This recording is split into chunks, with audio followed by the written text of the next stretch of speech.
Hello, everyone, and welcome to the Drive for Humanity 250, live from virtual Talladega Super Speedway. I'm Alexander Nedd here, joined by two of the best in the business, Dave, and we have Race Control, who will also be tagging along with their voice, Mark. Glad to have you in here for tonight. It is the third and final race of the playoffs for round one. It should be an exciting night here tonight, Dave. Yeah, what did I miss last week? I was off last week. Did I miss anything exciting?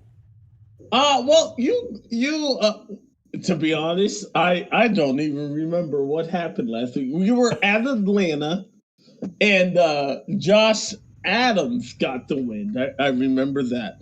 You put me on the spot there. Yeah, so last week was a lot of tire saving, a lot of strategic maneuvering, not a lot of cautions, some good long green flag runs, Alex and Dave. Tonight, I do not expect any tire strategy, and I really don't expect long green flag runs. These cars are very tight together. These cars have the ability for a long green flag run could manifest, and it shouldn't be noted that it could take some of these drivers by surprise if we do indeed have a long green flag run, because not only is this track the biggest track on the circuit, if you have an accident that does not trigger the yellow flag, that could also come into play and can string out this field. All right, here's the lineup. Let me go through this before we go green. Scott Crump is on the pole tonight, followed by Chris Wright, Seth Rawls, Jeff Green, Joshua Adams, Tyler Fode, Ethan Stanley, Nick Massey, Nick Indelicato, Ryan Gavel, Robert Hill Jr., and Jesse Racemius. I guess it's Racemius now we're supposed to say, Alex. I don't know if that's true or not, but we're going with it for tonight. That's the top 12. Chad Frankenfield, Gerald Campbell, Kwame Scott, Zachary Rogers, Andrew Rucker, Ryan Schuld, Justin Fortner, Michael Goodman, Matthew Weeks, Dustin Doerr, Brent Jones, Trey Holmes are the next 12. Hunter Smith, Alexander Gray, Wyatt Knadel, Ethan Burrell, Kyle Hanshaw, Joshua Clark, Michael Klein, Jonathan Cutlip, Harrison Talon, Dylan Thomas, Justin Vandermarl, and Josh Personette are those. And the last few, Braxton DeWeese, Johnny Thomas, Garrison Hogan, Michael Hossack, Rusty Capel, and Joe McAdory. Comes out the field. We have a full house here tonight. We absolutely do. 43 cars checked in tonight. 43 cars checked in tonight. And I really wish that Chad would allow us to broadcast the driver chat. Do you the driver chat? Yeah. Do you think that will play a big factor here tonight in trying to get these guys on strategy such as pit road and teamwork? I do. As you guys know, the last couple of years I've been a lone ranger and just joined the Little Eagle team, and certainly on Tuesday night. So last night that played a huge role. Schulde and I were in constant communication. We had Justin talking to us the entire time. Knowing what was coming from where definitely plays a huge role. So yeah, I mean, these guys talking to each other is going to be a huge deal. We'll be talking tonight a lot about those points. We were maybe if I don't want to put you on the spot there, Dave, but yeah, a quick look to see who's in and who's out. Ethan Stanley's our only locked in person. Tyler Fode then, 48 points up at the cut line. Ryan Gavel, Nick Massey. I would imagine 48 points. You can't score more than 40. So both Tyler and Ryan, by virtue, I believe. Yeah. By starting this race, they are into the next round. I think it's just because Chad's a social studies teacher, not a math teacher, so he didn't lock him in. So David Tooker's not here tonight, so that person below the points below the cut won't be going. That's sad news for him. Good news for some of those drivers that are looking to try and get in. I don't know. Have you guys ever been to Talladega Super Speedway? No. It is a beast. I was there 2 weeks ago, and it was some of the most heart-pounding action you can have. Tonight, we are about to experience that virtually as they go through the Geico restart zone. The green flag is in the air. We are racing at Talladega. So far, so good. Scott Crump and Seth Rawls on that inside line, trying to use it to their advantage here. We'll be talking a lot about the draft here tonight, but Chris Wright flying high in that outside lane. Yeah, as we see often at Talladega, the top line, if they can get hooked up early especially, they're going to go straight to the front. You've got Jeff Green, former Busch Series champion, right out there giving Chris Wright the push. Looks like Chris, Jeff, and Tyler Fody. 1, 2, 3. Nick Massey has now cleared Scott Crump, and Ryan Gavel is on the way. Gavel's going to clear in 2 here. Looks like the outside line with the push, and Chris Wright looks like he will lead lap 1. 94 going to be in the books here tonight.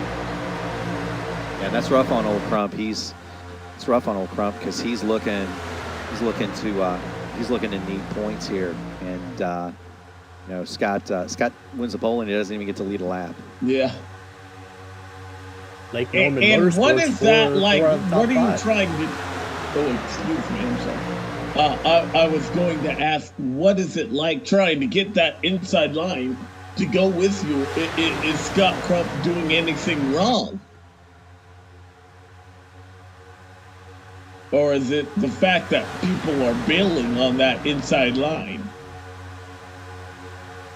Looks like to me the top line's just a little more organized. Yeah, Alex, I don't think Crump's doing anything wrong necessarily. I think it's a combination of 2 things. One, it's a nice race, 94 laps. It's a long deal. It's 250 miles. There's no point really in doing a lot of the things that you would normally do to stay up there, the close side drafting and so on. There's no real point doing that on lap 3. The other reason that you see that happening is, as Dave alluded to, the top is more organized, but the top is also safer. Mm-hmm. So, it's. What do you mean by that? The top is safer. Is there such a thing as safe at Talladega? The Talladega is not, from a driver's standpoint, difficult in any way. Just to make laps. The top is. Oh, you see. Excuse me. One car in the middle, and our first challenge for the lead. They're 3 wide. The 70 on the inside. And Tyler Fody, the championship leader, on the high side. They split the 42 car, who is now falling back to outside of the top 10. Yeah, and I look at that, and I saw Chris getting shuffled to the middle. No organization, no help behind him. Went back like a stone. And it's going to take him some time to get organized. You can block 1 lane here. You can't block 2. Yeah. And, we got a car in a wall up here in turn 3 and 4 toward the back of it. We stay green. That's right. Dropped all the way to 16th. It looks like Tyler Fody going to add to his point total as we did the math quickly. Him and was it Ryan Gavel that was in 3rd? Yes. The top 2 on the racetrack there are in the next round. Oh, big one. Trouble! We got Joshua Adams gets turned in. There it is. 3, 4, 5 cars out of turn 2. Massive crash. That took out a lot of cars. I saw Seth. Well, the first car I saw sideways was last week's winner there, Joshua Adams. Did he have contact with his teammate, the 42? Looking good so far. He gets up into the wall. There's a big blimp out of the 4 car, but yeah, the one gets a piece of the wall, and Seth Rawls gets it. And Chris Wright, he was has led the most laps here tonight, is involved. a multi-car crash here before lap 10. Yeah, the 4 The cut slide to the inside. Just a little bit, yeah.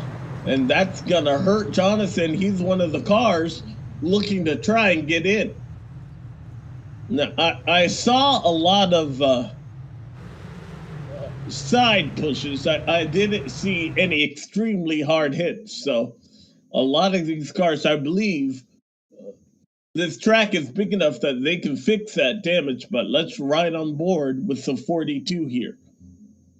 I wonder if that 4-car blinking had anything to do. I heard over the driver chat that Josh Adams said he just got up near the wall and it just kind of sucked him to it, and wouldn't let him pull away from it. Ugh. Tally on the number 1. That is from Race Control here, and that's unfortunate here as we see several cars involved here on lap 5. The 10th position on down are going to come down pit lane. On pit road here. Scott Crump, Justin Vandermarl, Johnny Thomas, Ethan Stanley, Ryan Scholl, Andrew Rucker, Chad Frankenfield, Gerald Campbell, all splitting the strategy. Top 11 stay out on the track. Top 12, sorry. The fuel window is about 42 laps here. And just like in real life, green flag pit stops, if we get to that, there is some a bit of magic that needs to happen to go from 200 miles an hour to 55 in such a short amount of time. Alex, you take a look there on the screen is our format for tonight. 94 laps, 3 sets of tires. We have a fundraiser tonight. We're raising funds for Drive for Humanity, and we have 5 drivers that have donated and will be highest finisher among those 5. Josh Personette, Robert Hill, Alex Gray, Chad Frankenfield, and Dustin Dura. Top finisher of that will take home $22.50 as the prize money. Well, a little added incentive. That is always a lot of fun when you get those side pods going. The race within the race, I call it. It's always a lot of fun when you're involved in that, because the guy that wins the side pod might not be the guy that wins the race. I was involved in one of those not too long ago where the guy that won the side pot finished like 15th in the race, but there was the best race on the track was like 15th, 16th, and 17th because that's where the money was at. Yeah, I like that too. Going to give a chance to pay some bills. This track is massive enough. So, Dave, if you have a TA services ad, yeah, and we'll be back for the restart here on.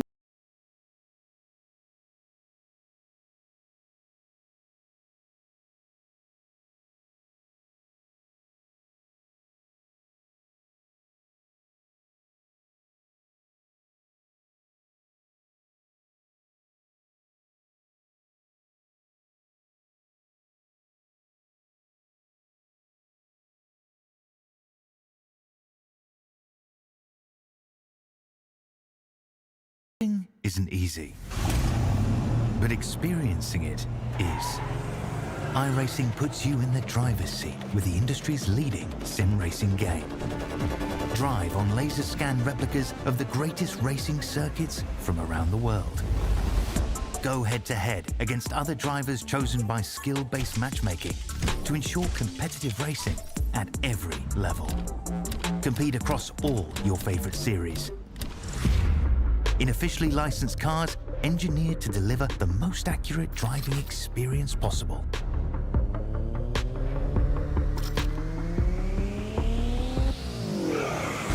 Join a race or host your own with players from across the globe. Race against the computer or in a league with friends. Feel the thrill behind the wheel. Visit iRacing.com.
All right, cleaning up our first caution flag of the night here. A multi-car crash out of turn 2. Hopefully, for these competitors that are in the playoffs, that's the extent of their excitement. Tyler Fode and Ryan Gavel, though, back under the green flag. We are racing once again at Talladega. I think the big casualty from that first wreck is definitely Chris Wright. He was hoping to just run around and finish in the top 15, but now he's saying he's got 8 minutes of repair, and he's sitting in pit road in last right now. And this is a tapered spacer. We don't have restrictor plates anyway, but this track is considered that if you get 6 laps or more down, you're out of the race, correct? That is absolutely correct. So the minute that Chris Wright goes the 7th lap down, he's out of the race. Now, he's been in the pit lane for quite some time under that caution. The good news is for him, a lap around here takes 1.5 minutes, 2 minutes under yellow. Bad news is he's got 8 minutes, so he's going to go. I would wager to say that Chris's night is likely done. Especially outside of the draft here, they will eat you alive. Right. I mean, even if he gets out and he's 6 down, he's going to be that 7 down pretty quick without some help. Talk about bad luck. He was the leader just at one spot.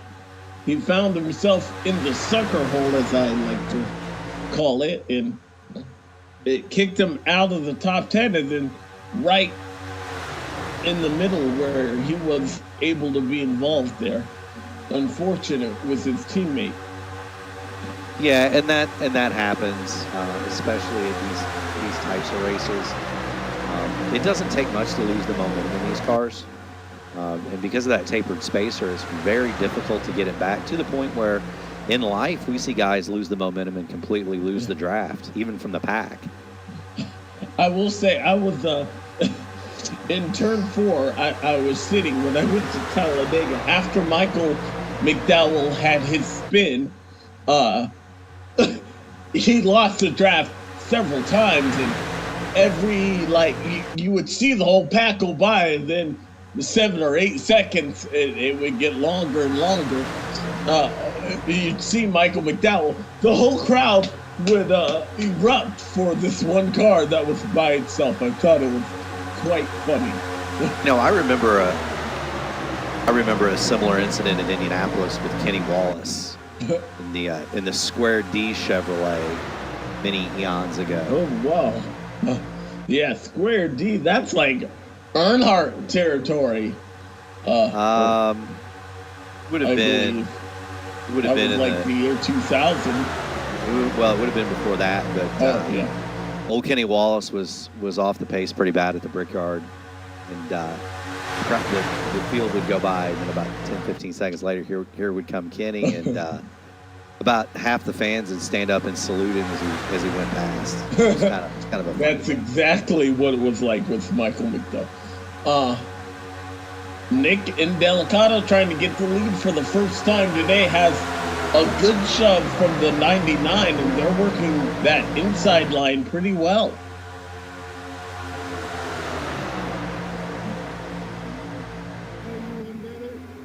See, Tyler Fode and Ryan Gavel, they have not given up on one another. See one car bail out there below the double yellow line. Hopefully that won't be something that we talk much about, but that double yellow line is an out of bounds line here. Yeah, that's Ryan Schuld. He's bailing out on the pack because he's been blinking a little bit. I gave him, so he has been warned on the blinking, and that's Ryan doing the smart thing and going to the back. Again, long race.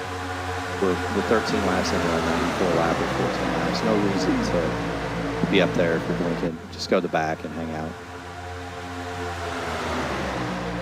You see Kwame Scott in that 99 car trying to take to the point. Yeah, and Kwame's an aggressive guy.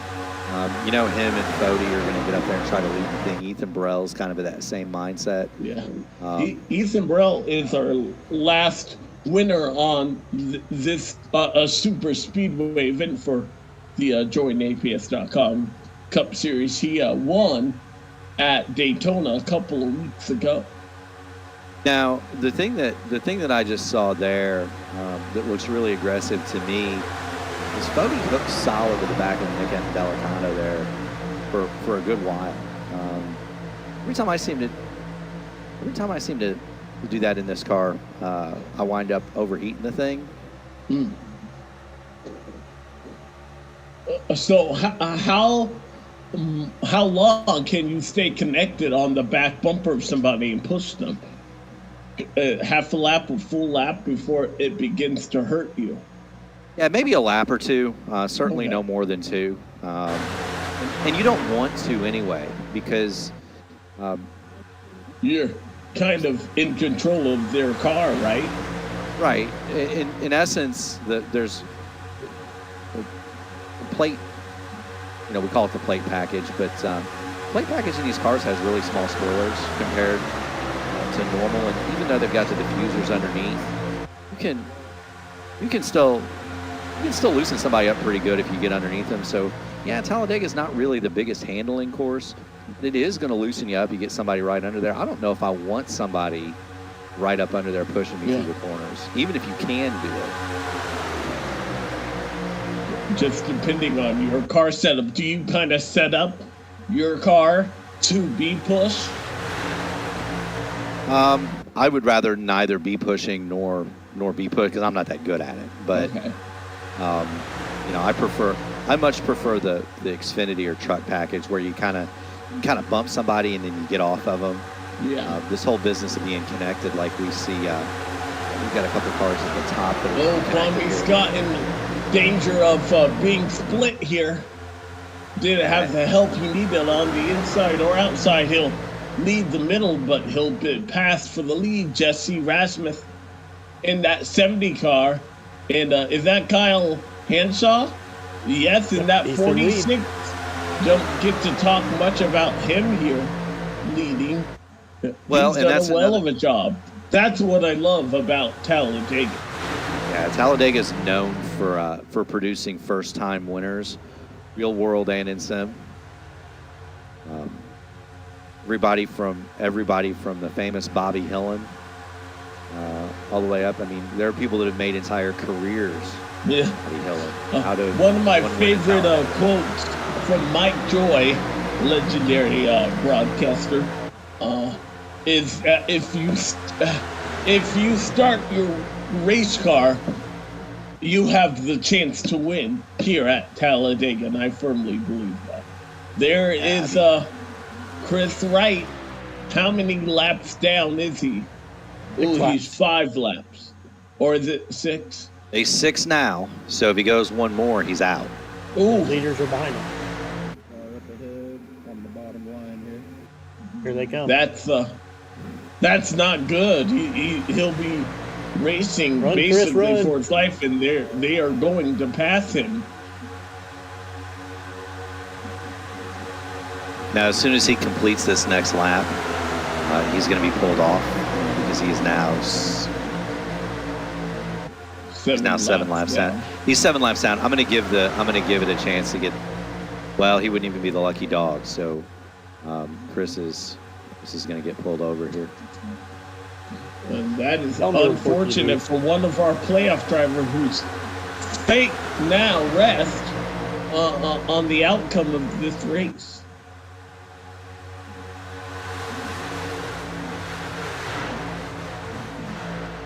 And as race control there, Mark, do you notify the 42 as he takes it down pit road? How is he getting that information? Driver chat.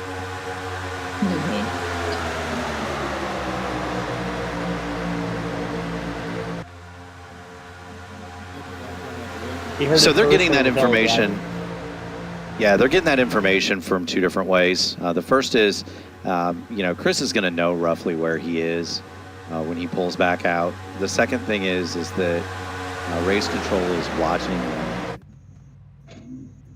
Race control is watching and understands. I understand exactly where he is on the racetrack and how many laps down he is. And as soon as he goes more than 6 down, he's parked and he's disconnected. So I feel bad for Chris. That's a tough one to swallow there. He had a great car here tonight. Garrison Hogan leading a charge in that outside line. He was the Daytona 500 winner. He knows how to pilot around these super speedway racetracks. Now I did kind of want to point out something. The trigger to that whole massive accident was Josh Adams. Josh has managed to keep his car on the lead lap. He is not part of the lead grab, but Josh is hanging on there. We've got the big pack, but then we've got 7 cars out back, and then we've got 4 more out back. Okay. Chris has joined us from the. He's gotten out of his car and made his way up the tower. Infield Care Center there, Chris. It's another one of these races where somebody else causes a wreck. We were just talking about the bad luck. It seemed like you were leading and you had that one split decision where they split you. Was there anything you could have done in hindsight? I could have caused a wreck by blocking, but I didn't want to cause a wreck. But hindsight says I should have, because we're the one who got destroyed there. Josh gets the wall, I don't know how you hit the wall out there like that, but I mean, he found a way. And then I think the 6-lap rule that they've got implemented needs to go away, because with these cars, their tanks, like, it just had to fix the broken left front there, and it was fine. We were at speed just fine. So I think that should be looked at and changed now in the Cup Series. Maybe not in the other series, but these Cup cars, they just get a wheel bent, and outside of that, the car was fine. So it's a shame. The playoffs come down to a joke like this and knock us out, and I don't know. I almost wonder if I'm wasting my time. We don't know, and anything can still happen here. Your playoff hopes are not dead in the water yet. Has anybody been involved with how they make the schedule? It's done. Oh, they want the playoff. They want the cutoff to be Dega and everything, and it makes for a great show. But as far as racing goes, there's nothing out here. There's no racing. Like, it's just people running over people, and you saw Josh there hit the wall, and he's a good friend of mine, but it's still pretty frustrating. You hit the wall, and then there was nowhere for me to go. I tried to check up, and I still got into him, and I thought we were going to get through it, and then we got drilled in the left front, and that's when it broke. So that's why I say the 6-lap rule needs to go away, because these things are tanks. So there's no reason for a 6-lap rule, because you're not going to be off pace in these Cup cars once you get the left or right front, whatever wheel paint. Yeah. So, Chris, I kind of wanted to focus on the bright side. At least you kept all 4 wheels on the ground. There is no bright side when it comes to the playoffs. Like, there's no bright side. I know. I feel bad for you, man. Still a long way to go. Still possible for a lot of crazy things to happen. It is Talladega, after all. We watch Tommy Scott back to the point here. Yeah, Ethan Burrell trying to lead a charge on the inside line with that Pro Edge Racing Toyota. There is not a lot of colored numbers in that Not at the moment, no. But Johnny. I'll jump out of here. I'll jump out of here, boys. I want to give a shout out to everybody at Lake Norman. Hopefully something good happens for the team tonight. You're all the sponsors. Welcome to stay. We love a driver input. I don't think I want to stay. I'm pretty upset right now. Totally. It was pretty frustrating. I'm sorry, and I feel for you, man. But hopefully you guys have fun tonight. Shout out to you guys for putting on the broadcast and whatnot. Hopefully the right guys wreck, but I don't foresee that happening. So I'm as far as I see it, I think our playoff hopes are done. So hopefully it's a good rest of the season for you guys. Thanks, Chris. We'll see. Thanks, Chris. We'll see you later, man. It's Chris Wright, obviously disappointed. I feel bad for the guy. He's good and he's fast. And people race, that's their whole season, and for it to end like that is heartbreaking. And that's the way you feel in the moment. Chris will be kind of like me. he'll wake up tomorrow and you'll realize. I mean, there were different points along the way that contributed. It wasn't just the one race here. This is something that drivers have voiced their opinion on multiple times in real life. Yeah, and look, I mean, we just had Kurt Busch in our studio here today. I don't know if he's a big fan of the playoffs, but I thought that was pretty cool to have a past champion. Kurt Busch has never won at Talladega. No, and I don't know that he's won at Daytona either, has he, fellas? Yeah, he has a Daytona 500 win back in 2017. Is that right? I couldn't remember if he'd won or not there. Yes. With the 41, it's he and Tony Stewart's the only win at Stewart as a team owner. You know, and that's funny to think about a guy like Tony Stewart. He's the only person on the planet that can lay an IndyCar championship, Winston Cup on the table.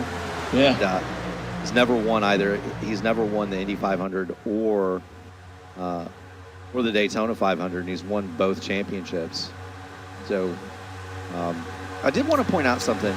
So we're that looking. third car in line is blinking. I think that may have been Trey Holmes. I'm sorry, didn't want to overstep, but just want to keep an eye on a car running in the top 5 blinking. That's gonna take your sight a little bit. It's gonna scare you a little bit if you're behind one. It is. Now I do want to point out something to viewers at home. So different stuff may be blinking for the broadcast because it's logged in a different way, and the competitors are race control. So, for example, I did not on my race control screen see Trey blink. Oh, really? He just blinked for me there. He did not blink on the broadcast. Interesting. So different people may be seeing. There are times where people call out, so-and-so's blinking, and I don't see them blink. Where there's times where guy may be blinking me, but he's not blinking in the broadcast. So just to kind of point that out, is that sometimes guys are not blinking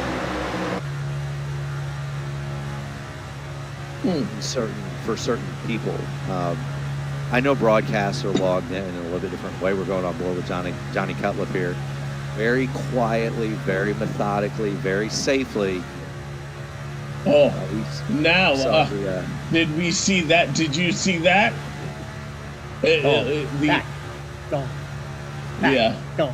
Go. That's gotta be disturbing because he is gone really for a period of times there.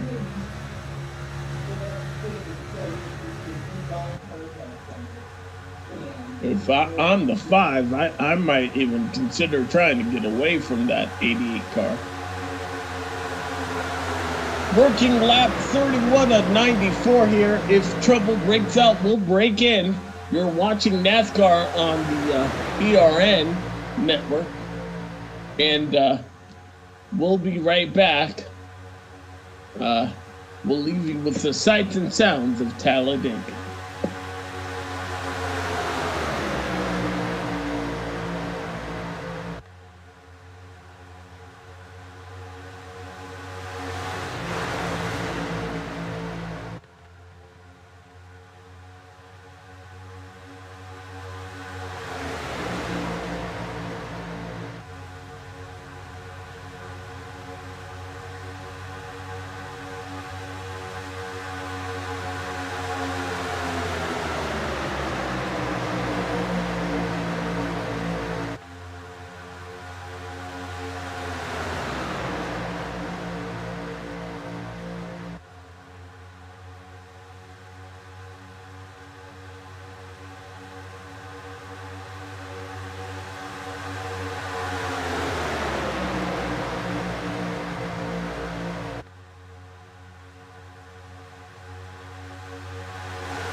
Welcome back to the Drive for Humanity 250.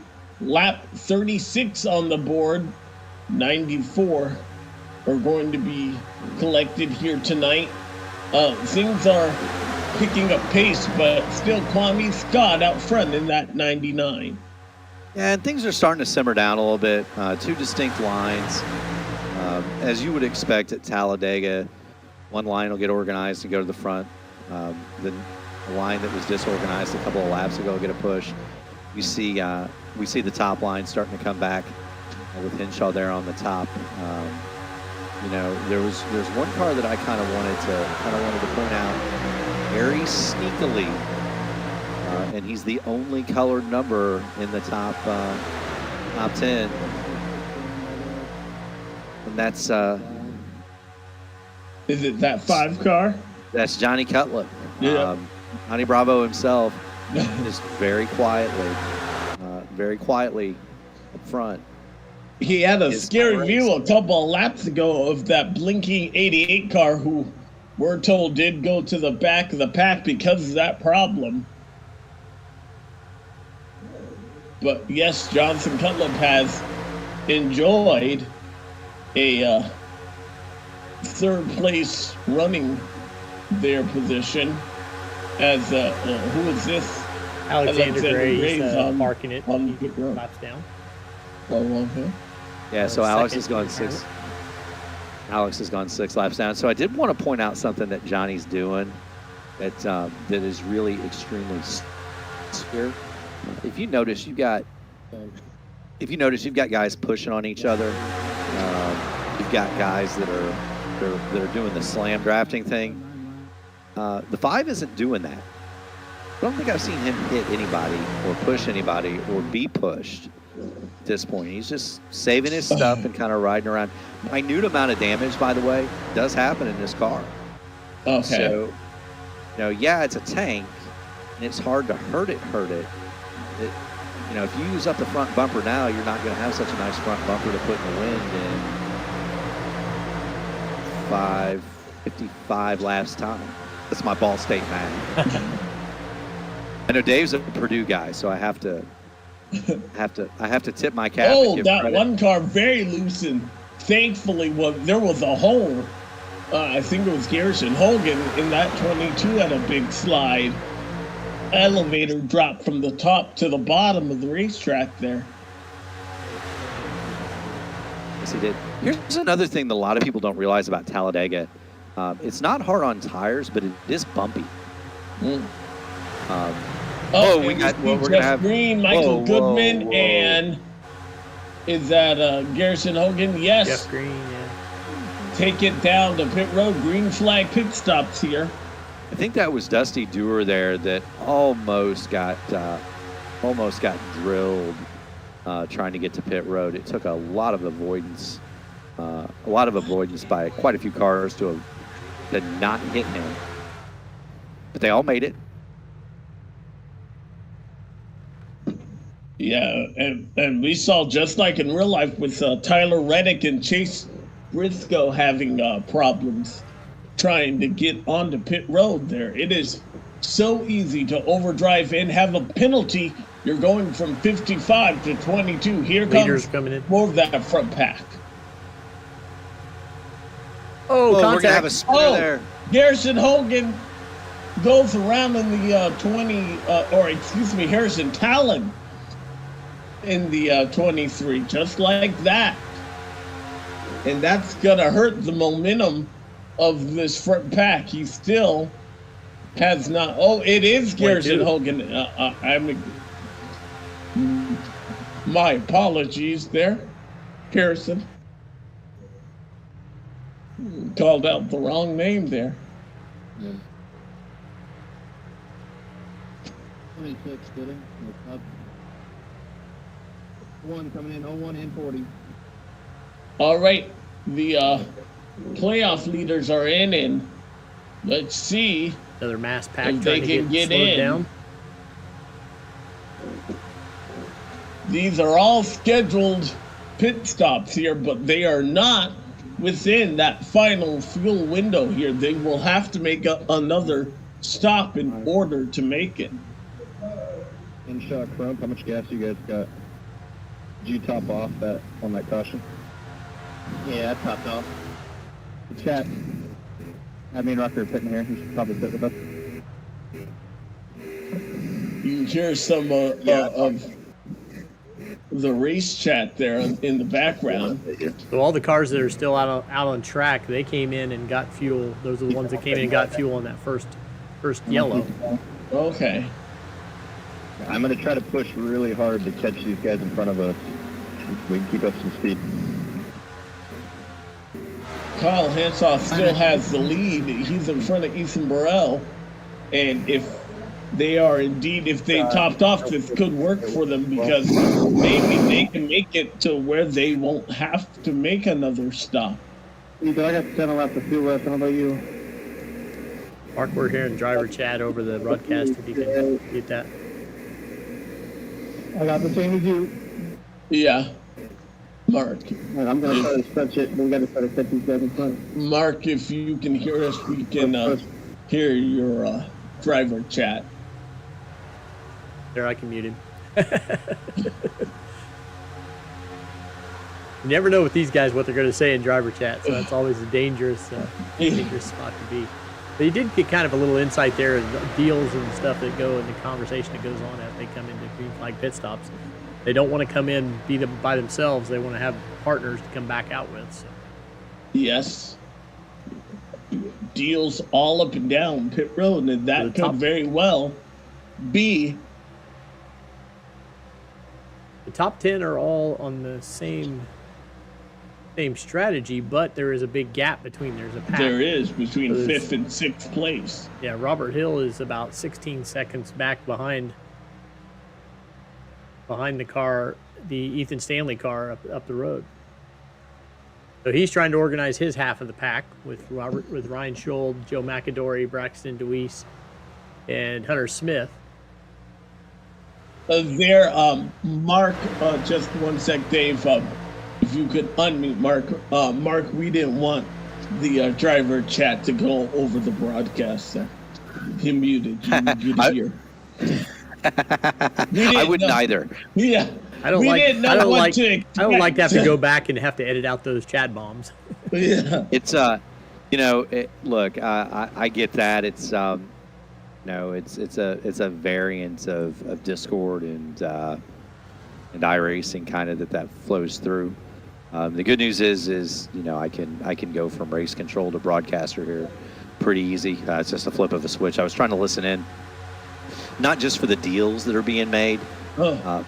I do want to listen in when guys are calling out pit road because if there's an incident or something like that happens, as you had with the 23 and the 22 getting onto pit road there, you want to be sure that you review that. So I'm able to mute it now. Interesting that there's that huge gap. Yeah, between 5th and 6th place, and it looks like that second pack is all in. Yeah, and I did hear Robert say he could get to 46, so this is the lap he thought he was going to go to. Yeah, and this is not out of character for the Chads and the Ethan Burrells. If you guys remember, Dave is well aware, Alex, that racers have memories that are worse than elephants. And if you recall the truck regular season finale at iRacing Super Speedway, Chad, Ethan Burrell, and I, along with Desi Dewar, pulled the haul the mail strategy. Okay. You guys and recall. What is that? What does that entail? So, kind of a fuel strategy race where you could either coast and make it, or you could stand on it and you might have to stop. Chad chose to stand on it, and I chose to follow him. And Burrell kind of did a different deal, but we were all there together. And so just kind of. Oh, and our leaders are in. They're going to be pretty close to the edge of that window, if I'm not mistaken. I still, by my calculations, everybody is still going to have to come in at least one more time. It would be really shocking if this went green the rest of the way anyways. Yeah. if Ethan, was it Ethan Kyle, and I didn't see that third car there, Got Crump. but they all had the benefit of that caution flag as well to make it to this far.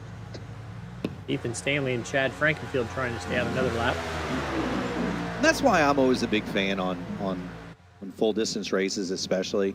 I'm always a big fan. If you get that caution early, I'm always a big fan of stopping. Track position here at Talladega is not that big of a deal. You can go from first to 16th to first in 2 laps, like we saw with Chris Wright. But that additional fuel really gives the Scott Crump, guys like Crump, that really gives them a lot of flexibility here. And Chad makes it, especially. yeah. Oh, I'm sorry. Go ahead. Oh, it does. It gives them additional flexibility. Chad makes it another lap. Now, if he can get back out and stay in the draft, frankly, I'm surprised Chad's taking tires here. But if he can get back out and stay in the draft, he's going to be in amazing shape. He might be the only guy that can make it to the end. Yeah. Oh, contact with Zach Rogers and Matthew Weeks. If this was the lead pack, though, he'll lose touch with that as Ryan Gavel sneaks through the middle. He'll take Kwame Scott and Jonathan Cutlip there. And just like that, our lead pack has now dwindled down to just over 8 cars, 7 on the back straightaway. It has now. Think about this. So you've got Chad and Ethan that are just getting back out on the track now. They are on the apron. They're going to struggle to not be a lap down here. Yeah. And you can, theoretically, I'm just thinking, for these guys, if they decide to do a stop and go, with how far they are and with as many cars, they still might be able to be in front of Chad if they do decide to pit again. Well, when they decide to pit again, if Chad decides to stay out. Now, Chad and Ethan are going to get saved by that group that is being led around here by Ryan Schuld and others. Josh Adams is in that pack of cars. They're going to get saved by that and be able to pick up the draft. Okay, they're now in the tri-oval hit and start finish. So they're a half a lap down. But if you're Chad and Ethan, you just might have enough gas to make it to the end here. Might. Just might, could, maybe. You hope there's not. You hope there's not another yellow, because that's going to blow your strategy up. But excuse me. And Talladega is one of those tracks where if you're in the draft, you can run, 60, 70, 80% throttle and save fuel. No, I mean, we saw that with Crump.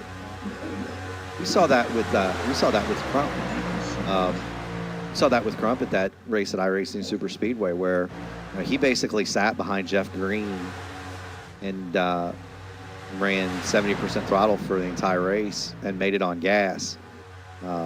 Where I very stupidly went to the front and started leading, and I ran out for my troubles. You know what I mean? Which is part of the reason in the second race why I decided to follow Chad and stand there.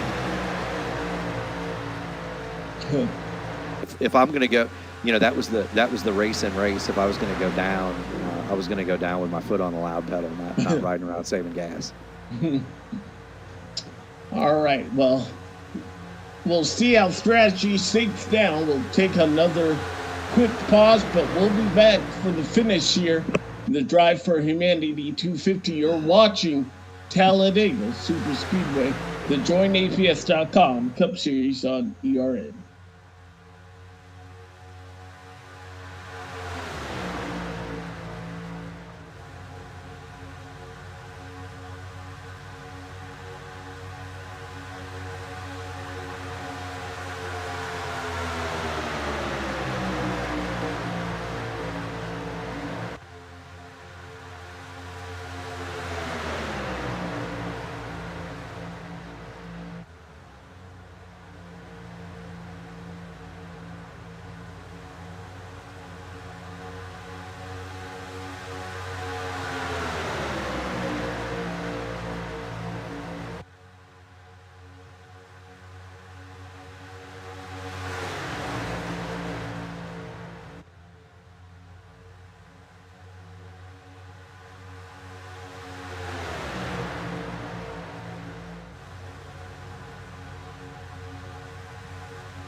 All right, welcome back to the Drive for Humanity 250 here.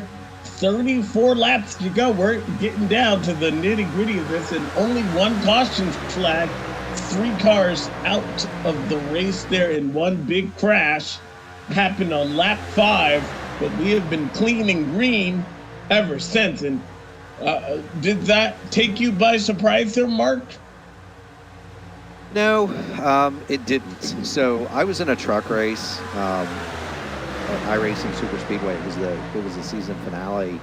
We did a doubleheader there. We ran 200 miles at that place with 1 caution. Yeah. So not really surprised that it's caution free. I am surprised at the fact that the pack has broken up completely now. There's at least 3 or 4 different packs. We also have competing strategies. So you've got a group out there that... Let's dive into that, because that's what we were talking amongst ourselves, or I believe y'all were. I wasn't, because I'm not a math person. Well, I went to Ball State, so I'm not a math person either. We defer to Dave for our mathematics. Okay. He went to the School of Astronauts, and I went to this. He teaches at the School of Astronauts, and I went to the School of well, there's not really much that Ball State does well, but David Letterman. Yeah, hey, we're funny. He went to the School of Astronauts. I went to the School of Comedians, right? But we've got 2 distinct strategies here, and it was brought about by that caution. So we had guys that stopped that first caution. They were able to go 7-8 laps further that are on one strategy. We think that Chad Frankenfield and Ethan Stanley might be able to make this to the end. And then there's a group that's being led by Ryan Gabble, Kwame Scott, Tyler Fody. They did not stop under that first yellow, and they are they're quite a ways up the road. And then you've got kind of a group in between them that's a mix of cars. You've got Trey Holmes, Nick Endelicato, Brent Jones, those guys 4 seconds off the lead. Then you got a group 13 seconds off the lead. You've got another couple of cars that are 20 seconds away. And then the Ryan Schold led group, those guys are almost a lap down. Yeah. But those people, they may not decide to pit again where everybody else that you have mentioned is. Right. So what are we thinking about Scott Crump? Scott Crump's 1 lap off of Chad, and he stopped at lap 47. He is up in that lead. Whereas Chad and the other. He is. However, here's the difference to me as opposed to Chad and Ethan. I'm actually watching on my screen the Stanley Frankenfield group. Chad is 3rd in line. Ethan is 5th in line, and you can tell he's obviously saving fuel. Scott Crump led a group back up to that lead pack. He had to catch that first pack. Right. So he was standing on it. I think Scott realizes he probably can't make it. That's why he did that. Everything that Chad and Ethan are doing indicates to me they think they can make it. I'm watching Chad right now. He's visibly coasting on the straight race. Visibly coasting. Which you can do here and not be a victim to the lost draft here. So this strategy could play out. I know Chad, he would love nothing more than a win here. Hasn't won in his own series in 2 years, or at least 2 seasons, I believe. And there you can see that they're definitely saving fuel because they're falling farther behind Jeff Green. They're losing time every lap to that next pack pitch. And are we done seeing the yellow flag here? That's another question. Because they are all spread out. Yeah, if you're in the Frankenfield Adams Stanley group, you're praying it doesn't come out. If you're Ryan Gabble, Kwame Scott, you're hoping for another caution flag. And look, it's they Talladega. Certainly are racing like they want it to be up front there. We got some 2 wide action. It's not all nice and cozy in the front pack here. Ryan Gavel doing a bang-up job to try and keep these guys behind him. Now, I will say this too, just to kind of put a finer point on that strategy. You know, if you're the Gavel, Scott, Bodie, Cutlet group there, and you did not stop under that first caution, which those guys did not, you're that 7 or 8 laps short, even a caution does not help you. You still have to stop. And so there's still going to be guys. My question for the guys that only need like 7 or 8 laps, does that shorten your pit stop? Can you decide how much fuel you're going to take? It's a splash and go. Okay. You can decide within a couple 3 gallons how much fuel you get. So it's going to be a splash and go. I doubt in that scenario you'll see anybody take tires that has to stop. But they're going to lose. They're going to lose all that track position because they're so short. Yeah. They're so short that even a caution doesn't help them. And once you get a caution at the end, you're going to get 2 more here. Yeah. Ryan Gavel, who I believe has stayed out to lead the most laps here tonight, in front of that 99 car, continuing to try and put the rest of the field behind him, using that bottom double yellow line as his best friend. You know, it's your best friend until it isn't, right? Yeah. You know, you can still lose a race hugging that yellow line, as I learned last night. But you know, Gavel's doing a great job. He's got Kwame pushing him. You don't necessarily think that Kwame is trying to pass him, and I know Fody's probably not. They're just kind of sitting there riding. They're content to let Gavel just. They're content to let Gavel just do his thing and lead the laps. But we got a run here coming from the top. Yeah, we do. It's led by that 12 car. Zach Rogers trying to get his nose out to the wind. We're getting close on. We like to do when the counter ticks down there, Mark. We try to pick who we think is going to win here. I won't ask you a driver, but what strategy do you feel is going to win? Is it the guys that have to pit again, or will we see somebody save enough fuel to make it as the counter ticks down? Yeah, if I had to pick a hand to be holding, I'd want to be holding the hand that has enough gas to make it to the end. Even though a caution is a high probability here, it's not a certainty, and so I'd rather be sitting on enough fuel than not. Even if there is a caution, all those guys in the front are going to have to pit and lose that track position anyway. So I'm going to take the guys that have enough gas to make it. I like that call there, Dave. You're not going to get off the hook because you and I have a thing. So who are you picking here? What driver has caught your eye in these final 24 laps now? I think the guy off the cut line is going to make it. I think Trump is going to make it. Now, I did just hear that Chad is going to pit when the cars around him pit. Otherwise, he's going to be left out with just 2 cars. They'll fall off the pace. So he's going to pit with the cars in the 41, around the 41 lap, so that they have drafting cars. So I think they had enough fuel to run it to the end, but they realized they were going to be just 2 cars left all out there by themselves. And that is not going to be strong enough there.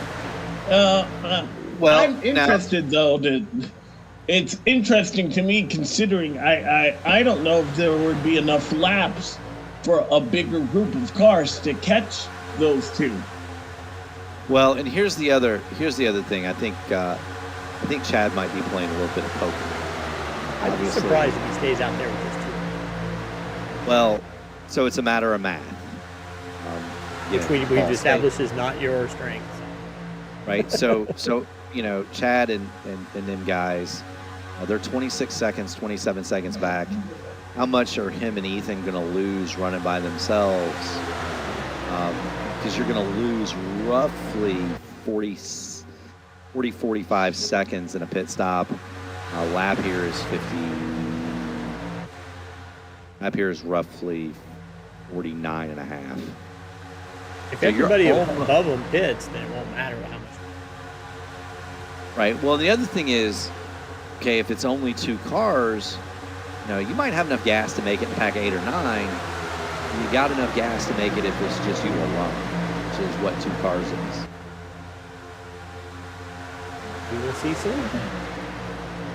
But I still think Chad's playing a little bit of poker. Alex, did you pick somebody? I did not. I was hoping you would get away from me. I'm going to go with that 37 car. I don't know. It's just hard to bet against Ethan Burrell. Got nothing to lose. Not in the chase. Just going for wins. So speaking of Ethan's, I'm going to tell you guys a funny story. I got a text message right before Indianapolis 500 qualifying from Ethan Stanley. And Stanley sent me a message and he said, "Hey, what's the setup? This is how talented these guys are. Indy cars are my thing, right? And I love them. That's all I race mostly. I mean, I run trucks and stuff, but a normal night will find me running Indy cars." And so Ethan Stanley sends me a text message about 10 minutes before his qualifying run. He says, "Hey, how do I run this car at Indianapolis?" He said, I can't make a lap. And I gave him my settings. I'll tell you how talented the guy is. He goes out and he puts it in the show. And that's the talent level you're dealing with at the front right here. Now that outside line beginning to hold surge, and you see the 90th Scott Crump, your pick there, Dave. Back to the point, you're not saving any fuel, you're leading them. Well, and that's the point of poker that I was talking about, right? So Chad says, I'm going to pit if the cars around me pit. Crump is on that similar strategy, and so Scott hears that. He says, okay, well, now everybody's going to pit. I'm going to go. Is Chad playing poker?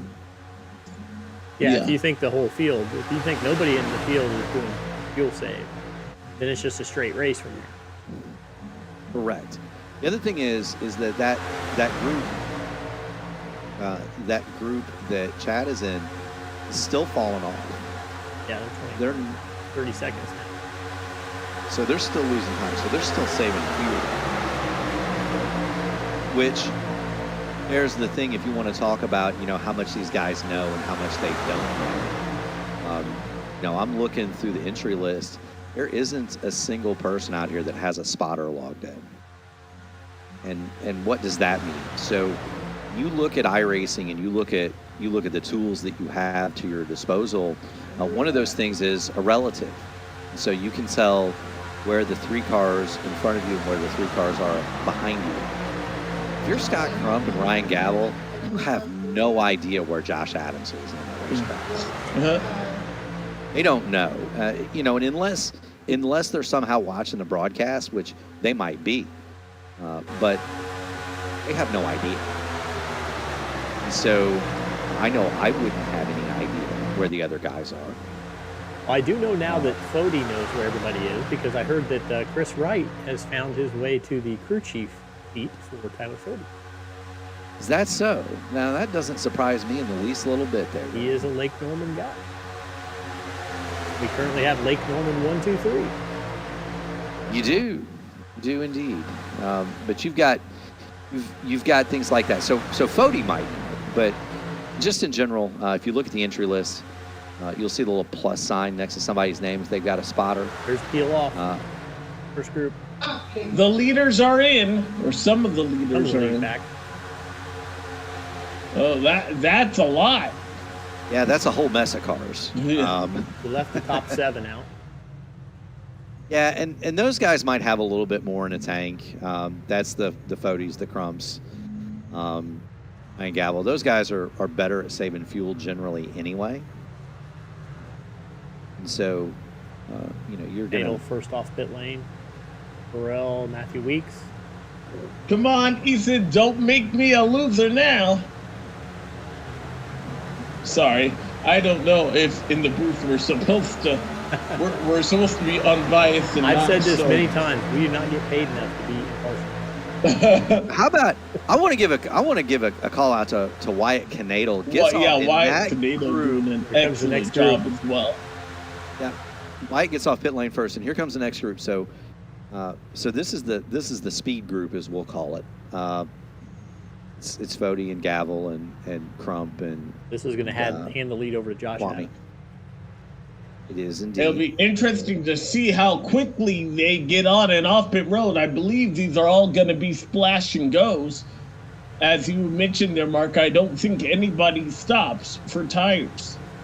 No, they're not. And I'd also like to point out that Dylan Thomas has a black flag for speeding on pit road. Ooh, this is a money stop, so you cannot afford to have a mistake like that. As I know from Indianapolis last year when I double-clicked the pit speed limit, but it'll happen. Pad's talking to you, Mark. That's Scott Crump and Josh Adams, last week's winner. Back at the point. He's just in front of that 15 car who we don't know. Is he bluffing or not? Does he have enough fuel to make it to the end? 16 laps to go. That's a pretty tall order, though. You see the one car on the outside, and the 15 just drove around him. He's definitely not saving fuel if he's going to try and take the lead here. Oh, Gerald Campbell almost to the outside. And the one car is not helping the 15. Chad is going to be kicked all the way back to 6th place.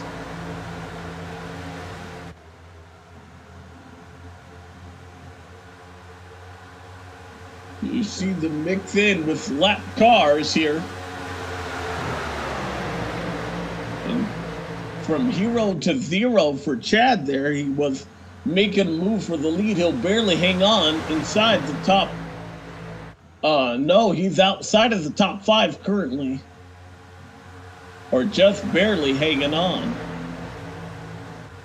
We got a lot of the ingredients for a yellow flag in this group. Yeah, lap traffic. Front. Got Chad in there. I was going more to there with lap traffic. There, you're pointing out drivers. Josh Adams coming in this time around, he says.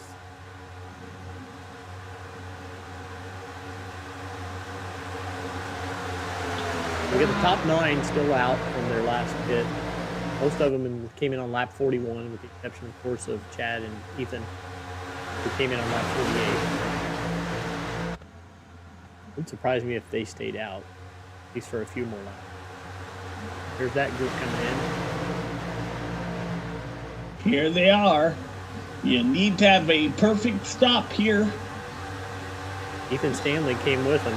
Chad so one thing I want to point out is the later these guys go, it's the less fuel they need to make it. So that could be a chance for a faster pit stop here. Ethan Burrell at the point. Matthew Weeks, though, and Kwame Scott to the outside. They got Chad on old tires in the mix of all this. And he has yet to be down pit road. This is what I was talking about earlier. Caution! Michael Goodman. Into the wall. And our second yellow flag of the night is out.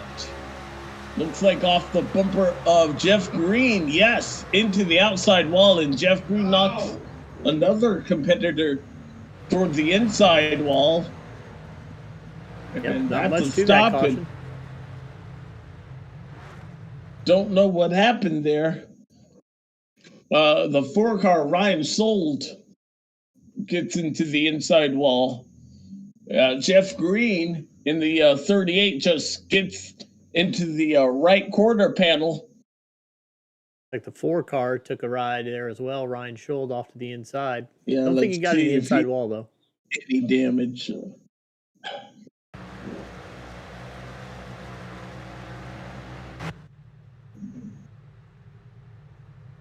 Now probably everybody going to come down. Let's see, 78 laps. I don't know. if you're someone like Chad, your Chad has to, strategy probably. is just out the window now. Oh, you see it. So no tally for the 38 at Jeff Green there. I don't think I've done the readings for everybody because we have not had cautions. I'm going to get that right now. Join APS is our race sponsor or series sponsor. APS offers a complete solution for all types of businesses that need to process credit card related transactions. Their industry specific solutions provide the best options for your business model. They have experienced client service representatives who understand what your processing needs.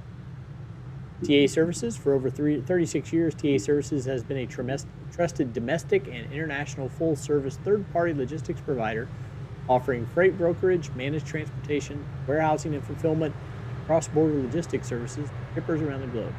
TA Services moves what matters to you. TA Services team makes ship happen for you. Blue Egg Marketing. Blue Egg is the marketing department for small businesses. Small business owners, Blue Egg is your biggest fan. And finally, Worldwide Technology Raceway. Worldwide Technology Raceway is a motorsport racing facility in Madison, Illinois, close to the Gateway Arch. It features a 1.25-mile oval that hosts NASCAR Cup and Truck Series races and an open wheel series that we're not allowed to mention by name. They also have a 2-mile infield road course used by Speed Tour Trans Am, SCCA, and Porsche Club of America. They have a 1/4-mile drag strip that hosts the annual NHRA Midwest Nationals event, and the Kartplex, which is a state-of-the-art karting facility. Reminder tonight is the Drive for Humanity 250. We have Josh Personette, Robert Hill, Alex Gray, Chad Frankenfield, and Dustin Durer going for that purse. Let's see who's the highest up right now. So Alex Gray is out of the race. Robert Hill is down there a ways. I'd probably say it's going to be Chad, maybe Dusty. Yeah. But 10 laps. We'll have a 9-lap shootout when we come back. That gives us a chance to take one last quick break. If hopefully if no more further action happens, we'll have 9 quick green flag laps to the finish here. But I'm going to get a water. We'll be right back for the restart here at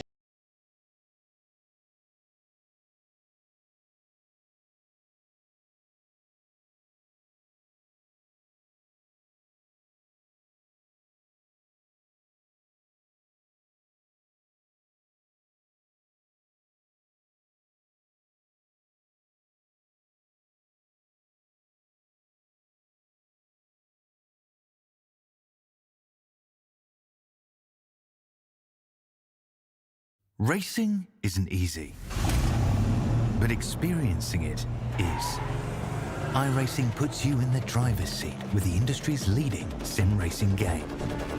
Drive on laser scan replicas of the greatest racing circuits from around the world.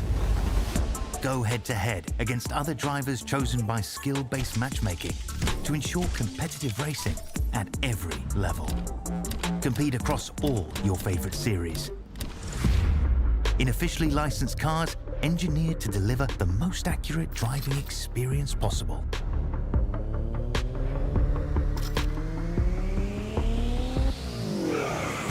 Join a race or host your own with players from across the globe. Race against the computer or in a league with friends. Feel the thrill behind the wheel. Visit iRacing.com.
Welcome back here. Just the final 9 laps here at Virtual Talladega Super Speedway.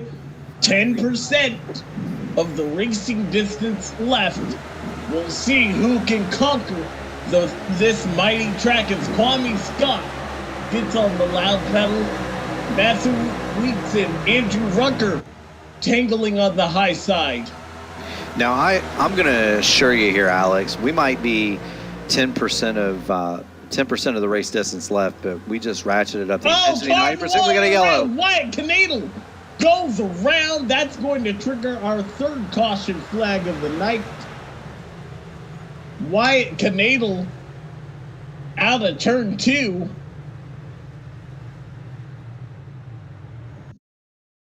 Brings out our yellow flag. He was running in the 7th position. This might be a case of bump drafting going wrong. But, yep. That sucks. So Wyatt had been having a spectacular day. Oh, and then gets tagged hard by Jeff Green. And, yeah, that's the O2 of Seth Rawls. So there will be some damage on that 84 machine. Feel bad for Wyatt Knadel too. He had put himself in an awesome position. Yeah. To have a huge run, and it's just it's a product of the racing, and it's a product of where we're at and what we're doing. You've got a bump draft in a corner. That's racing in Talladega. Knadel goes around and unfortunately gets collected by the entire field. But there's nothing anybody did wrong there, and that's the frustrating thing about it. As I like to say, when the leader has a problem at Talladega, it becomes everyone's problem. There's nowhere to go. Yeah. Absolutely not. And and that's unfortunate because he had a good car and he was running inside the top 10. Yeah, and you always plays hate that. Into the hands of who's our leader there? Is that Rucker or Kwame Scott? This plays into his hands though, because more caution laps. We're perhaps looking at a green-white checker here. Now, if we'll you're close probably knock off 3 laps, so we'll probably get restarted with 5 to go. But if we have another quick accident like that, you're suddenly looking at a 2-lap dash. Yeah, and if you're close on fuel or whatever have you, these cautions are actually not your friend because cautions breed cautions. And most of those guys, when they stop back there, they put in, and these guys are smart, and they've got race labs or similar in their cars. They've got teammates. They're better at math than I am, and so they know how much gas they need to get to the end. Most of them, I would wager, didn't put in just enough to make the green flag distance. Somebody here that's up front may run out still. Just because, 7 to go, 6 to go, 5 to go, I bet we get another caution, and then we get a green-white checker. And, yeah, it's 2 for 1 for caution laps versus green. But if you get a couple of green-white checkers here, somebody's going to run out of gas. Just because they were that aggressive with how long they wanted their stop to be.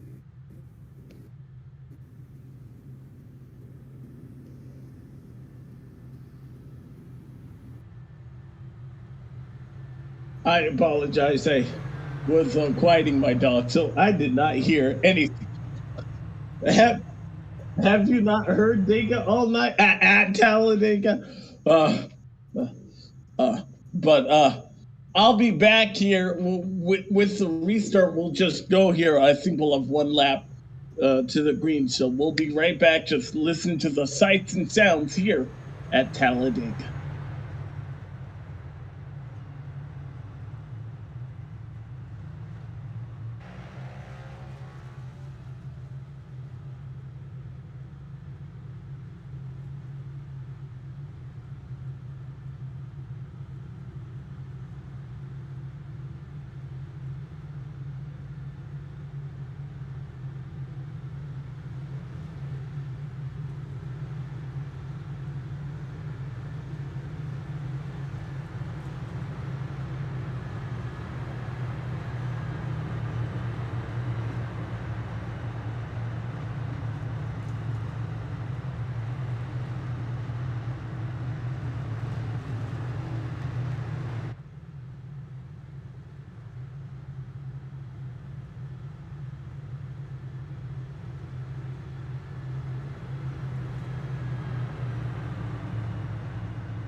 getting set for the restart here. 5 laps to go. Keep in mind the start-finish line about 1,500 feet further than in the center of the triangle. That has created some amazing finishes here.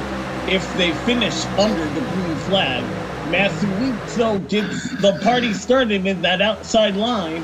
5 laps to go. Well, a big bobble in turn 2. 91's got a massive run up the top, and something I did want to point out with the high versus low line here, there is a hole.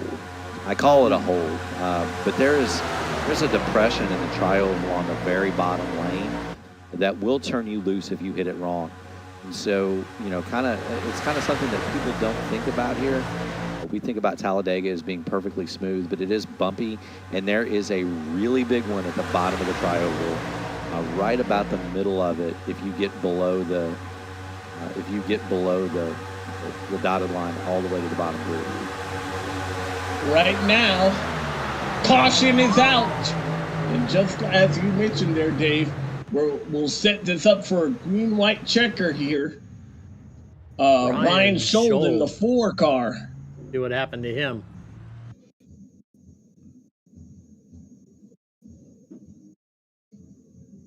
He's on the high side there. Trying to go around Braxton DeWeese. Robert Hill comes up the track. And Robert, just gets into him. Yep.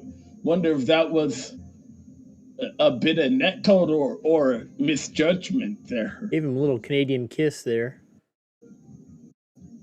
Put him into the outside wall.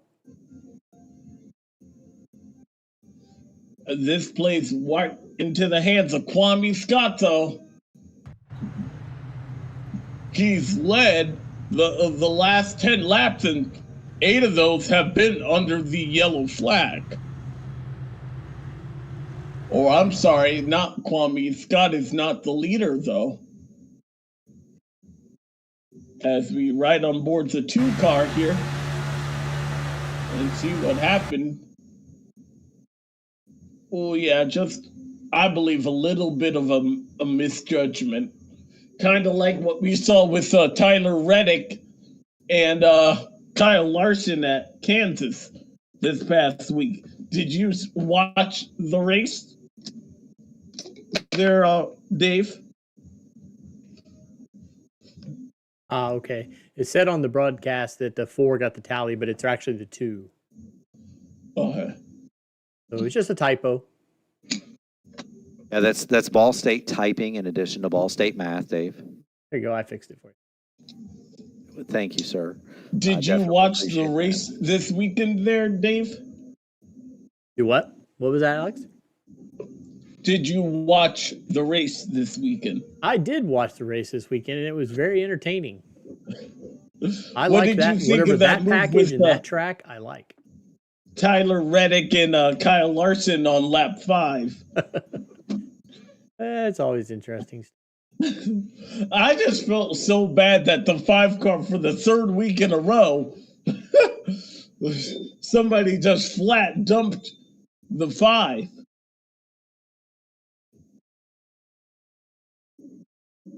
Now, wouldn't this be an interesting story? Scott Crump has dropped a 41 quality. He is red, and that generally means you are about to get disconnected. So I am keeping an eye on that. He has not appeared on the screen for quite some time, down to 31 quality now, and still dropping.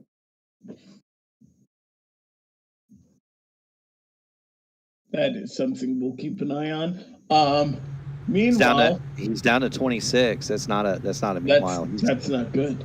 Yeah, he's going to get Matthew booted. Weeks is your current leader. Yep, I don't see him anywhere. Have our first attempt at a green-white checkered here. I'm going to quickly use the restroom and hopefully bring you the action when I get back. Go, Alex, go. Thanks.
Welcome back, and big news unfolding. Scott Crump out of the race. We'll see how that plays off in the points. Matthew Weeks and Ethan Burrell, couple of Pro Edge Racing Toyota Camrys on the front row. 2 laps here at Talladega. The green flag is back out. Will they all make it back? I said getting one some more big caution. start. So here we go. Well, and here's the other thing to consider. This does not count as a green-white checker. And so there are still 3 more attempts for these guys to wreck if they choose to do so. This is a natural green. A natural green one. white checker. Okay. So it does not count toward the 3. Let's see how that inside line beginning to play. Kwame Scott trying to get a shove from Andrew Rucker there. Tyler Foden, caution is out. And that means that is way we'll back have there. another attempt at a green-white checker. This one not natural. A couple of cars are around, including our buddy there, Robert Hill. Robert's just trying to get airtime here. What's going on? Let's see what happened to the 2 car here, trying to get his way through the field. Anything up front there? A 70 gets into Adams. Oh, yeah, the 70 got into Josh And Adams Josh hits there, and into the Robert Hill. 2 who I love that paint scheme. If anybody is a fan of Talladega Nights, they will instantly recognize That's a nice that, Josh Adams sandwich there. me.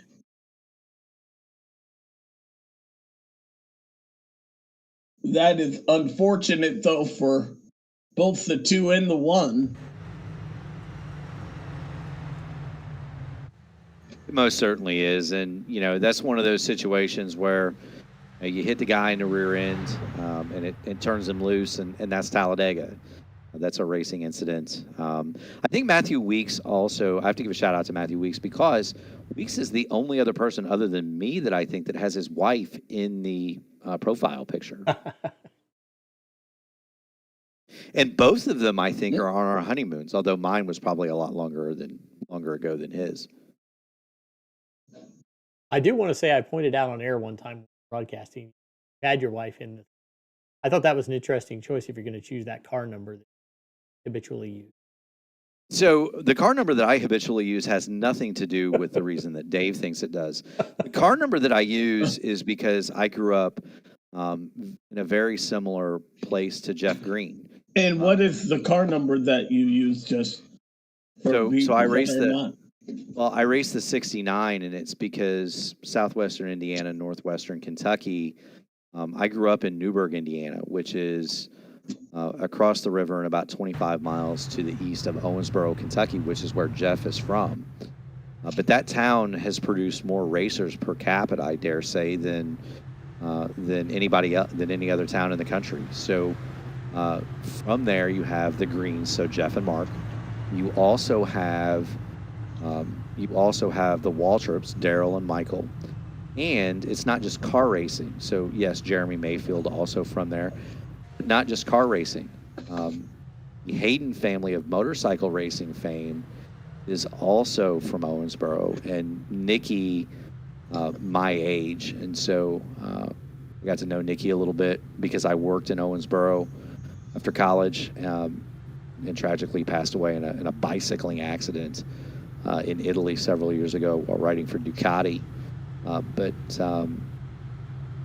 that's why I run the 69 as an honor of Nikki Hayden.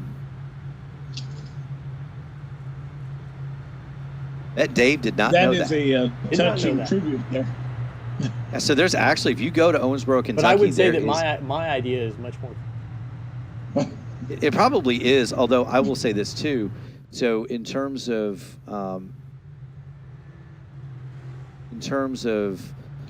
Nikki, if you go to Owensboro, there is a large statue of him that depicts him having won the MotoGP championship in Laguna Seca. Beautiful statue, Hayden standing on the pegs of his bike with a giant American flag. That's kind of the iconic thing. And there's a statue of that in downtown Owensboro now. Mark, you're being paged. Guys, real quick, I just want to clear up. I believe this is our second attempt at a green by checker because the caution that we had with Ryan Schultz, that caution came out with 4 to go. And so that would have taken us to, like, if they had 3 laps, that would have taken us to, 1 to go and then here. So I believe this is our second attempt at a green white checkered.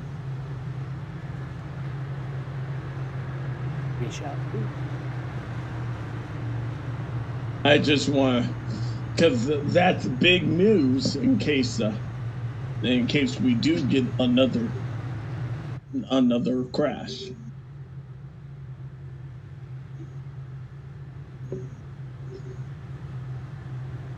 Mark, maybe if you can he is just double check on that. Yeah.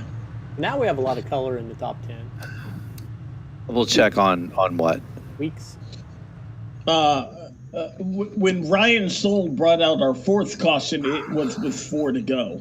So I believe that this one was our first green white checkered, and now we're on our second attempt at a green white checker. That is correct. I spoke. It did not pop up as a green white checker in race control on the first one. It does for this one, and it says that this is the second attempt. Okay. Good to know. We might have 2 more cautions.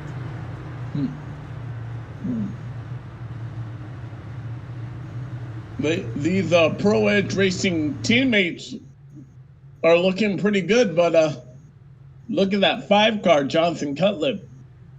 He's been spicy, and he's been oh so close trying to get one. What a day would be if that 5 car could find victory lane.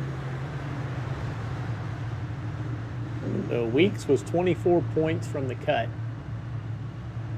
But he needs to score a lot more points than, say, Delicato or Trey Holmes. Which he might be able to do so. He was 42 points behind Chris Wright, so. What is it for a win? 40? Yes. Something that a win also just automatically puts you into the next round. So. Something that I didn't. Flag is going to be in the air. Oh, sorry, there, Mark. No, that's okay. Something that I pointed out earlier that Jonathan Cutlip had been taking care of his car. My screen, at least, the nose on that 5 is caved in a little bit. Now that doesn't necessarily mean anything in the draft. It's going to mean something if he tries to pull out and make a pass. He's more in front of that 5 out. Here we go again. He's got to get around not 1 but 2 Pro Edge Racing Toyota Camrys. And Ethan Burrell is one of the best at restrictor plate racetracks. He won the last race we were at Daytona. Here comes Calafoti on the inside. Nick Indelicato, though, does not go with him. Now they're suddenly 3 wide. A lot of help up top. If they make it to the white flag. Calafoti gets turned. Caution.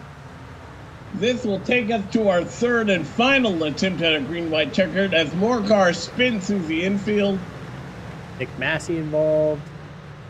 Jesse Racimus. Harrison Talon. Dylan Thomas. Justin Durer. I think this is going to start near Fody anyway. He had made a bold move to go to the inside. The 30 is going to come down and clip him. But as you can see, we they're are 3 wide. 4 wide now. And 4 wide, yep. 30 gets Thomas. Johnny Thomas, and around they go, and it's on from there. Jesse Rasmus gets spun around. Trey Holmes. Harrison Talon, again, it's been a hard day for that 23 car. Here, and we had something else going on back in the pack here with Jesse Rasmus. See what's going on back there. There's Chad, Nick Massey gets on him a little bit as they start to check up. Massey hardened to the 30. Rasmus gets collected. Allen. Massey took another hard hit from Scott Crump. Michael Good Sports Goodman, gets Dustin together up Dewar, there. also involved. That is the biggest incident of the day. I think that's bigger than the lap 5 incident. Definitely. Let's go back and see what happened. And Kwame Scott. That's unfortunate. He was leading this late. Oh, we're already mixed in here. Oh, yeah, this is on the back stretch. Here's Johnson Cutlip. That's weird. How did we miss this? Yeah, this was after the caution had come out. No, the caution had it just before, yeah.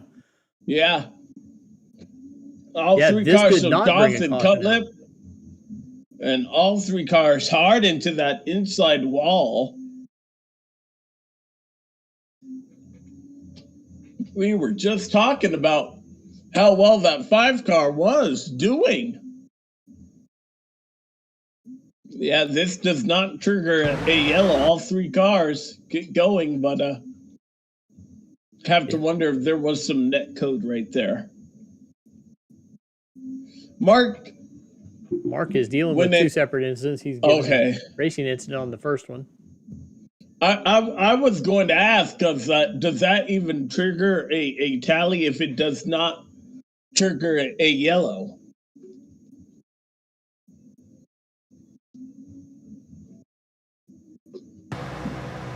So both incidents are going to be called racing incident. No tallies. Doesn't really matter at this point. It puts us under caution here. Could be our last green white checkered, right? This will be it. It's our last attempt. Here. Matthew Weeks still up front. He needs to finish. He needs to win this. I think that 37 car is hell bent on doing exactly just that. Of course, he's not in the chase, so we won't have to worry about him. I'm going to look at the playoffs for a second. There's Joshua Personet trying to get that purse money. He's done a well of a job inside the top 5. And we'll leave you just with sights and sounds under this pace lap before we get ready. The final attempt at a green-white checker at Talladega about to be underway.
Alrighty, our final attempt at a green-white checker underway here at Talladega. Pro Edge Racing has the top 2 spots. That 37 car gonna do all he can to make sure that 11 gets to victory lane. The green flag is out. Green, and the next flag will end the race. Weeks needs this. He's got to win to get in. You see the 11 pick up the 37, but the 92 and Nick and Delicato more cars are going to the high side, and you see the 11 car have to lose touch with his drafting partner. He's got to put a big block. To play for.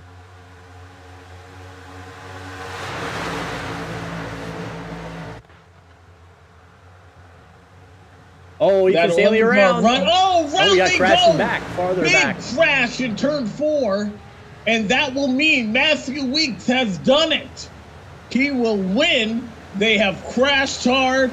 The field automatically frozen, and Matthew Weeks he finally got some luck. The start finish line. Good luck on his fortune and the 11 car getting it done, just like what we saw with the 11 in real life. Go back and see what's going on here. Saw a couple of cars. One car get airborne. I don't know who that was.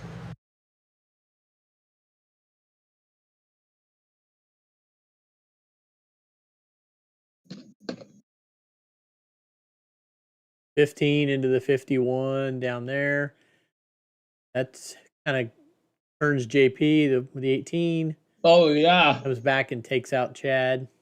And then it's on then from got there. More up front there with Ethan more Stanley. Up front, yep. Kind of 2 completely separate incidents. Go back and look at the one up front. That's what you call racing on the last lap at Talladega. Ethan Stanley. Heck, that wasn't even the to last lap. That was Weeks. the coming to the white flag. Delicato goes low and throws a block on Thomas. And he comes back up. Oh, yeah. Delicato comes back up into Ethan Stanley. That's what sent him around. That was the saving grace, though, for the 11 car, because I believe that 10 and 92, they were coming, and that 10 had a head of Steve there. Here they come across the stripe, and the 11 car has done it. Matthew Weeks, below the cut line, will make it into the next round. The timeliest of wins for that 11 car in Pro Edge Racing, going back to back as far as super speedway racing goes. So here's my question: Is that Matthew's first win? No. No, it's not. Okay. It's not his first win, yeah. It is not, but not a name that we're accustomed to seeing up for sure. Yeah, good job to him, Nick and Delic. He's usually on the other side of the luck a lot. Yeah. For sure. Nick and Delicato comes second. Johnny Thomas third. So really a top 5 when you talk about. Yeah, Joshua Clark and Garrison Hogan rounding out the top 5. Good runs for them. Yeah, Garrison Hogan was backward on pit road earlier, and then Justin Fortner, my little eagle guy, he comes home 6th. So how about Braxton DeWeese in 7th, our YouTube phenomenon. And we'll get a chance to talk to that 11 car here. I know he'll be excited. As well as our other top 3 finishers. Trying to give him some coverage for a burnout here since he's got the opportunity to do one. I always love when fake life imitates real art. Or however we saw that the 11 goes. car Denny Hamlin getting it done at Kansas, and 11 car getting it done at Talladega. That's always cool in my opinion.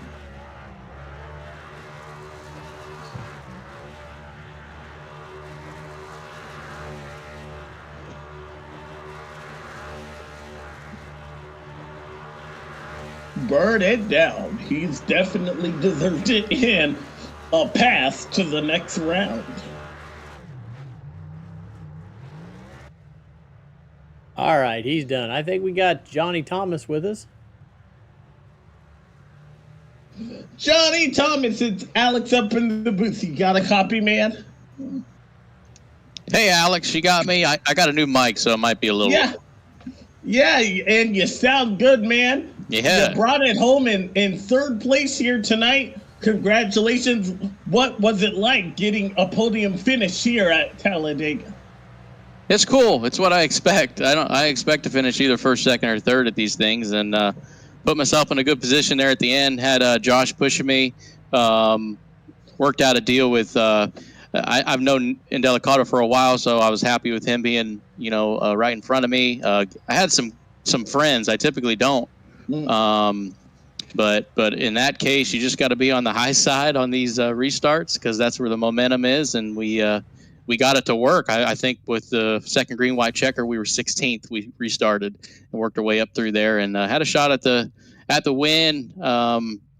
Tried to get below Nick there, and he cut down, and then it looks like the 92 hit him, and then it kind of went crazy from there. But I think me and Josh would have had something there at the end. Yeah, I was saying you in the 10 car, it looked like that was the saving grace when that caution flag came out, because you and the 10 definitely had a run. It hasn't been the season that you would have liked, I'm sure, but it's nice to come away, walk away with a podium finish. What does this mean as far as the best finish of the season for you? Yeah, for sure. To be honest, I missed a couple races there at the middle part of the season. And these last 5 races, I don't know if I feel like they've all been top 10. So we've been running really good. I know third place is our best run. So I'm confident headed into next year. I'm super comfortable at, Daytona and Talladega, but we're going to some I don't know what we got, 2 or 3 races left. And then the schedule looks pretty good for, the B season. All right. Well, want to give you a chance to shout out anyone and anything you'd like as tonight's third place finisher. For sure. This is the first interview I've had since Righteous Felon Beef Jerky's come on board. They make some awesome beef jerky. If you want to go to their website, check them out. Belly Up Sports for putting all this together. They've been with me for 3-4 years now. And I won the Erskine race last week, 2 weeks ago at Daytona, and my dad watches every week, and I'm sure he's watching right now, so give my dad a shout out. Finally brought home a top 3 podium race while he's been watching. He watches all these elite races. That's awesome to hear. I'm glad to know that people are cheering and people are watching. That's always good. Yeah, you got to go rest up your voice for 500 miles tomorrow. Woo! It's gonna be a long one, but I'm really excited. You guys got to tune into that. It's gonna be a really fun race tomorrow. Yeah, so right. I do have a question for Johnny. Denver. Yeah, so Johnny, you have any advice? You're clearly the man in these long races, these long restrictor plate races. You have any advice for me tomorrow? Ooh, well, yeah. To be honest, it's 500 miles. If you just I wouldn't even say sit in the back, but sit in that 20th to 33rd marker. And avoid these accidents, because, and I'll talk about this tomorrow, but you got to run these races in quarters. And if you survive, the first half, you're already guaranteed a top 20, no doubt. I guarantee that's going to happen. You survive the third quarter, top 15. I don't know what you're really looking at doing, but a race that competitive as far as the 500, I would be shooting for a 10th through 15th, and that would be a really good day for me. Absolutely. Well, I'll definitely consider that. And when you turned left down there off of 4, I thought you had him, brother. But yeah, it was close. Nice run to third, and hopefully we'll get you up here in the booth more often. That's right. Thanks, guys. Appreciate it. You guys do a great job. Thank you. That's Johnny Thomas, third in the Drive for Humanity 250. Next we have, is it How you doing?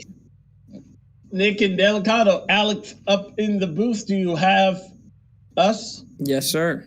It says in the booth third place, but we know you finished runner-up. Okay, I'm sorry. I didn't mean to call you out there. Nick, man, you needed one more lap. I believe you would have gotten that 11 car.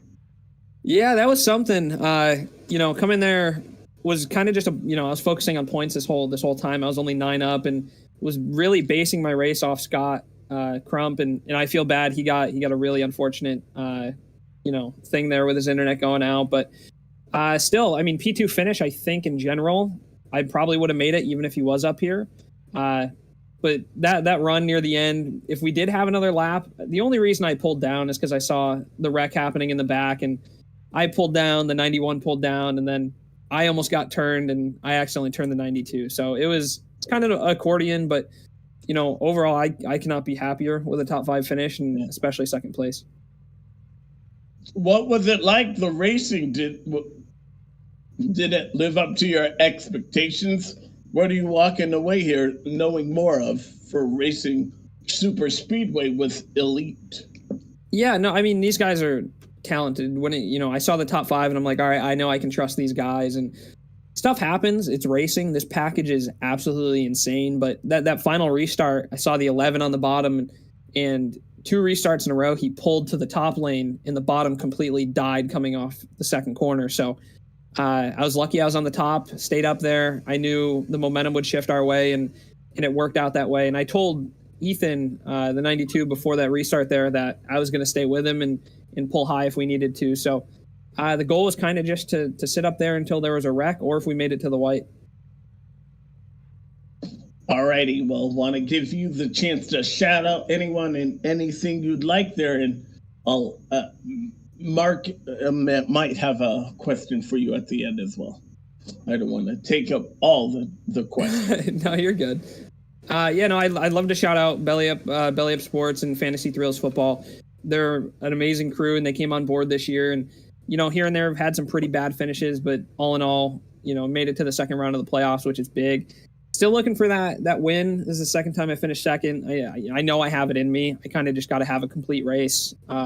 But lucky just to get out of the second round. Along with that, Seth Rawls, my teammate, Shift Esports, our whole team, he helps me a lot, goes back and forth. Our team does a really good job at communicating. His design group, if you see the 10 car every week, I mean, I honestly think it's one of the best looking cars. Seth Rawls does create our cars for Shift Esports. So if you need a paint scheme for iRacing, go check him out. And Nick, you've definitely had one of the best driver pictures we've had all year. Nicely done. Nicely cropped. Thank you. Nice sized. Good job. Perfect. Thank you. All righty. Nick and Delicato, congratulations there, man. We wish you best of luck next week. Yes, sir. You guys have a good night. Great. All right, here. So we've cleaned it up with our second place and our third place finisher that can only leave the one and only our winner, Matthew Weeks. You got me, buddy? Yes, dude. Finally, man. Finally. I've been waiting for this. I'm so happy to say it. Called you race. Were you scared, though? I noticed you had to leave the 37 hanging on the backstretch in order to make sure they didn't get around you on the outside. Yeah, well, he was in the middle, and as soon as he got Ethan Stanley jumped his outside, I just heard Ethan Burrell just go, outside, go, I'm out. And I'm like, okay, man, it's just, now I got to fight, because it's a struggle when you're all up there by yourself, because with this package, with this car, you really need somebody with you. And when you're a loner like I was, with no one to really help, you're just stuck. And I thought I was going to lose it at a 4, but they luckily wrecked, and I'm glad, dude. So I even said on the broadcast, I think that 10 car and maybe the 91, if the 90, or excuse me, the 92 didn't spin, they may have had you on the inside there, but you were able to pull this out. What does this mean to you to keep your playoff hopes alive with the win here tonight? it means a lot, dude, because I don't know if y'all know, it's been a struggle all season long, dude. It's like I've had fast cars weekly.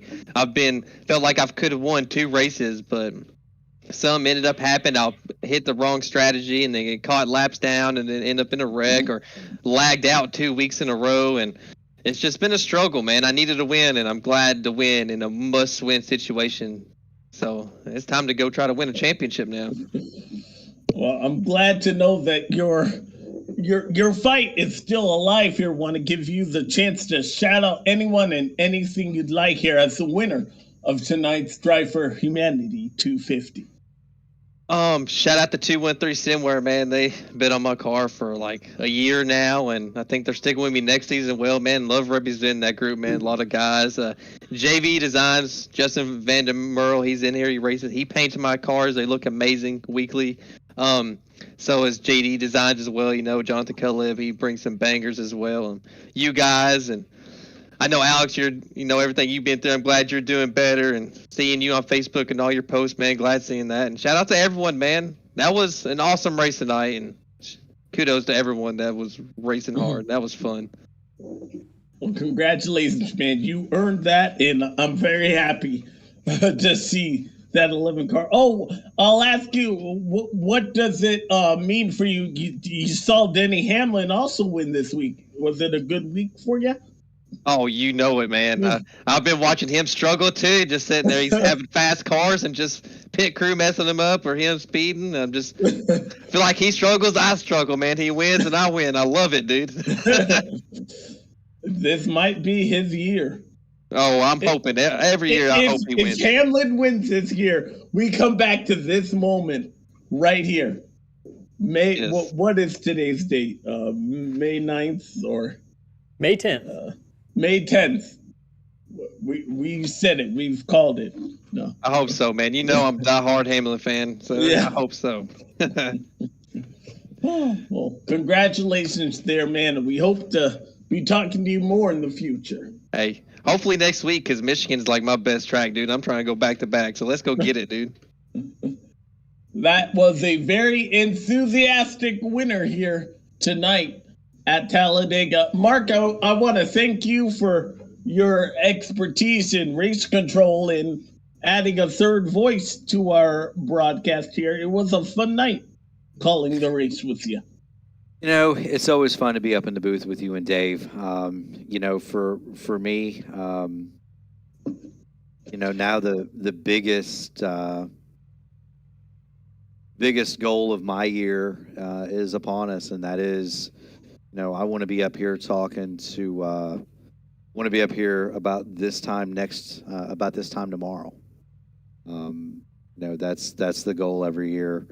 The Elite 500, along with the Daytona 500, probably the two biggest races that we run. And, you know, Chad and Justin and Ryan and I are, we're sitting on rockets, and, you know, Hunter too. And, you know, I probably won't sleep much tonight. Got a long day tomorrow, starting to get nervous, but, you know, that's kind of where my focus shifts, and I hope I'm in this booth at this time tomorrow night. Hey guys, our Drive for Humanity winner tonight was Robert Hill. Robert Hill was really? How about that? I said he's going to buy syrup for another week. I would have thought he would have put some French fry or put some gravy on his French fries, like poutine or something.